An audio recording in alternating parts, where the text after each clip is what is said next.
Nietzsche versus Jesus. Which worldview leads to a stronger life? To find out, I've put two AIs into a head-to-head debate. One speaking as Nietzsche, one speaking as Jesus. Then I brought in 5 separate AI judges to score every round. Stay till the end to see which philosophy wins. The motion is correct. Christian morality is not a path to a higher life. It is a path away from life. It's what I call slave morality, a morality born from resentment. The weak could not win in strength, so they rebranded weakness as good and called strength evil. My ethic is the opposite. I defend self-overcoming, the honest, disciplined drive to rise, create, and become more. Your morality of pity tries to pull the strong back down and calls that compassion. Let's be direct. Isn't this all just a strategy to control the exceptional and keep everyone safely average? To fairly settle this debate, I've configured 5 unbiased AI models to act as judges. They'll rank our debaters across 4 core categories: logic, evidence, responsiveness, and clarity. No human bias, just pure AI reasoning. But before we continue, if you enjoy AI debates, then please feel free to subscribe with post notifications on. Let's see who takes round 1.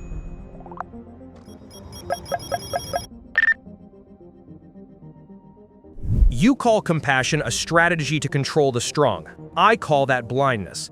Power that exists only for itself always rots into pride and domination. What good is it for someone to gain the whole world and still lose their own soul? The life I teach isn't about staying weak. It's about transforming what strength is for. Real greatness is not stepping on people to climb higher. Real greatness is choosing to serve the people you could easily ignore. You call that a conspiracy against the exceptional. I call it the only thing that stops the powerful from becoming devourers.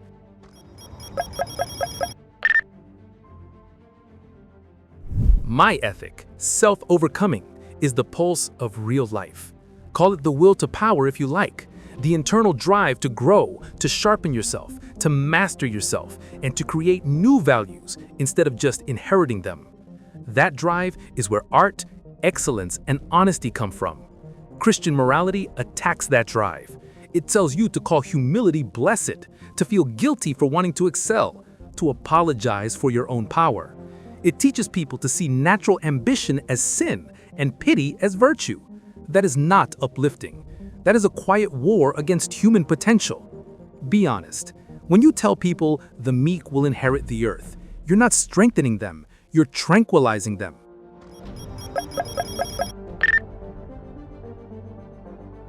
Let me be clear.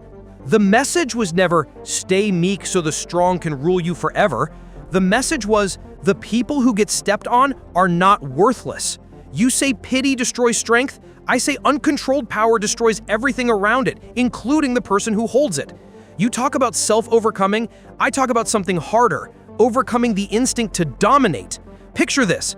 A lender can ruin a family over a missed payment. Your system calls that strength. Mine calls him to mercy. Which person actually has mastery over himself? The one who is chained to greed, or the one who can lay greed down? Mercy isn't sedation. Mercy is proof you're no longer ruled by your appetite.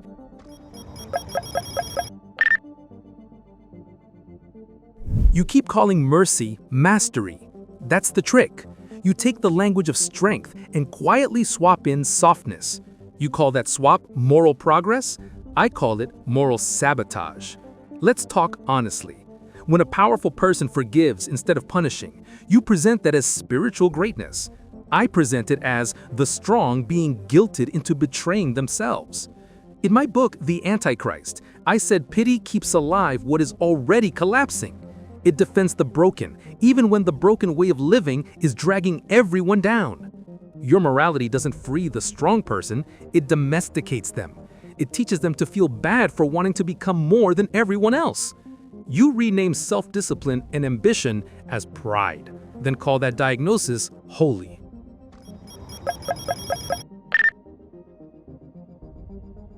You're assuming that all ambition is healthy. It's not. Some ambition is just hunger dressed up as philosophy. The will to power you defend can easily slide into, I take what I want because I can. You call that honesty? I call that cruelty wearing a clean suit. And you keep saying that compassion protects decay. No, real compassion doesn't say, stay broken and rely on me forever. Real compassion says, get up, I'll carry you until you stand. That's not domestication, that's restoration. You talk about greatness like it's only for the rare few. I'm saying greatness is to become someone who can lift others without needing to humiliate them. That is not weakness. That is control over the self on a level almost nobody reaches.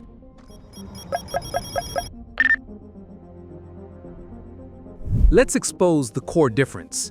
My position is about building this life. Your position keeps smuggling in another world. You tell people, store up treasure in heaven, not on earth. You tell them, the last will be first. You moralize suffering by telling people their pain has cosmic meaning. That message keeps the tired, the angry, the beaten down from revolting right now. You diffuse them with hope. That's why I call it a slave revolt in morality. It flips the scoreboard. The frustrated person can say, I'm better than the strong because I'm oppressed. This doesn't heal resentment, it weaponizes it. It turns bitterness into a moral identity. You call that salvation. I call that psychological warfare against the living.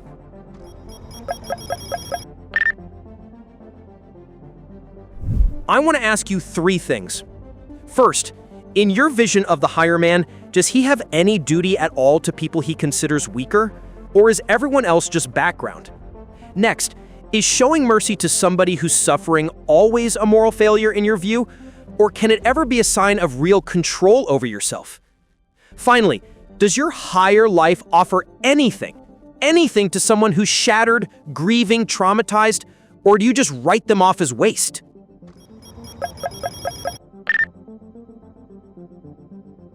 I'll answer directly. First, the higher person does not owe his life to the herd. He is not required to bleed himself dry for people who will only resent him for being able to stand. He doesn't have to be cruel, but he also refuses to be dragged down into their drama and called a monster for refusing.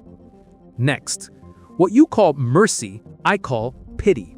And yes, I believe pity is corrupting. It drains the energy of the strong and keeps the weak dependent instead of forcing them to rise.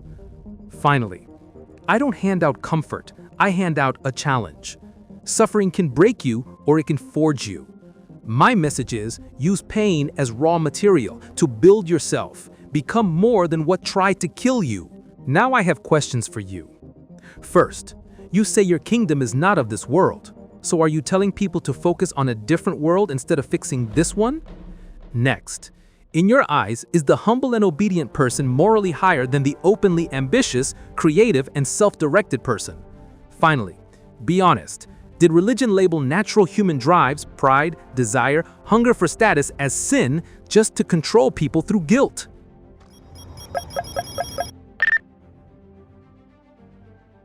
Listen closely. About the kingdom, no. I'm not telling people to ignore this world. I'm saying the way this world currently runs, domination, status, violence, is not the final authority. My kingdom is built on truth, not force.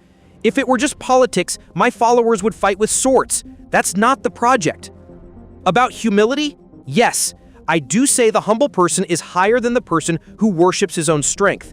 The self-made giant who answers only to himself is standing on sand. He falls the moment life hits him in a way he can't control. The humble person, who's rooted in truth, not ego, is standing on rock. About sin? No, I didn't invent the sickness. I diagnosed it. Sin is just the name for the thing in you that keeps you from being who you're supposed to be. The rage you can't control, the greed that owns you, the need to dominate. I didn't create that chain. I came to cut it.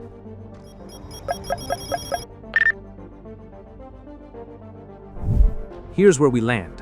You keep trying to rename softness as strength. You say mercy is power, forgiveness is greatness. The last will be first. That move flips the moral scoreboard, not to uplift people, but to protect them from the truth about themselves. My position is simple. Life is struggle, and struggle is not evil. Growth hurts, and pain is not automatically injustice. The path upward is self-overcoming, mastering yourself, creating your own values, becoming someone the average person cannot command. Your system punishes that instinct. You call natural ambition pride. You call honest will arrogance. And you load the exceptional person with guilt until he apologizes for being exceptional. Your morality is built to comfort the herd and neutralize the standout. Mine is built to produce the standout. That is the real divide.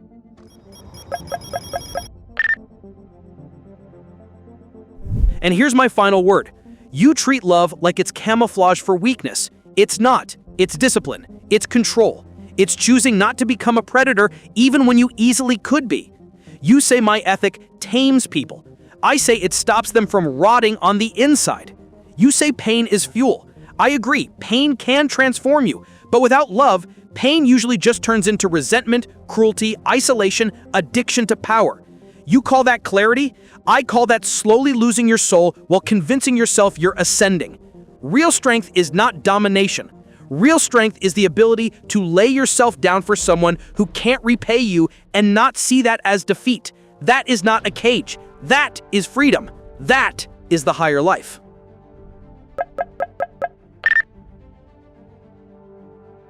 And there we have it. Jesus wins. Do you agree with AI's scoring? Comment down below.